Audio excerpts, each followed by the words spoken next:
Everyone, स्वागत आहे तुमचं माझ्या छोट्याशा मिनी ब्लॉग मध्ये। आज सकाळी भरपूर साऱ्या अशा कुरडया बनवल्या आणि दुपारी आराम वगैरे करून आम्ही निघालो होतो आता 5 वाजता शेतीला फेरफटका मारण्यासाठी। पण शेतामध्ये जात असताना दिसलं की आमच्या भाजीबाई पत्र्यावरती पत्रा डान्स करत होत्या।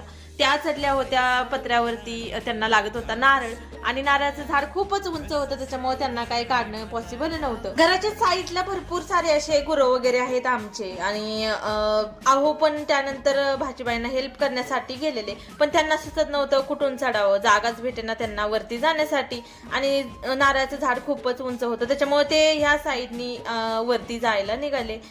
त्यानंतर दोघांनी काही नारळ काढले का नाही माहित नाही, पण आम्ही खालूनच पाहत होतो त्यांना आणि आम्ही गेलो त्यानंतर शेतामध्ये फेरफटका मारण्यासाठी, मायरा, मी आणि आमची गुड्डन। पत्र्यावरून पण दोघांचाही हात काही पुरत नव्हता, आम्ही तिथंच पलीकडल्या साईडला शेतामध्ये फेरफटका मारण्यासाठी निघालेलो आणि इकडं त्यांचा हात पुरेना म्हणून ते लिंबाच्या झाडावर जाऊन बसलेले माकडासारखे दोघंही, आणि तिथून सुद्धा बांबूने त्यांना दोघांनाही काढता येईना नारळ, वारही सुटलेलं होतं। कसं तरी करून एक नारळ त्यांनी पाडलेला आणि इथं आम्ही तोपर्यंत बिटाच्या रानामध्ये पोहोचलेलो। इथं मायराचा उद्योग चालला होता, ती लावत होती मला लिपस्टिक। हे उद्योग असे लहानपणी आम्ही करायचो।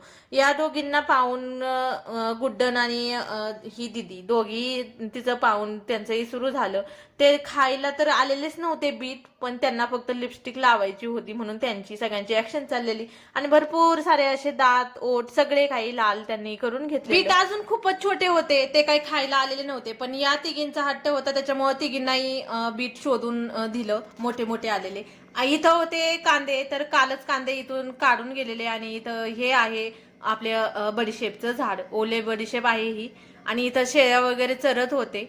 घरी गेल्यावरती ह्या कुरडया मी पलटी करण्यासाठी घेतल्या। दुपारी मी पलटी केलेल्याच होत्या सगळ्या कुरडया, पण आता परत एकदा मी म्हंटल सगळ्या कुरडया पलटी करून घ्यावा, तर आता व्यवस्थित अशा निघत होत्या, एखादी अर्धी चिटकत होती, पण सगळ्या कुरडया व्यवस्थित झाल्या होत्या। याचा लवकरच लॉंग व्हिडिओ येतोय, तुम्ही नक्की माझ्या चॅनलवरती जाऊन पाहू शकता आमच्या गमती जमती आणि गावाकडचं जे काही वातावरण आहे। चला तर भेटूया नेक्स्ट व्लॉग मध्ये, तोपर्यंत बाय।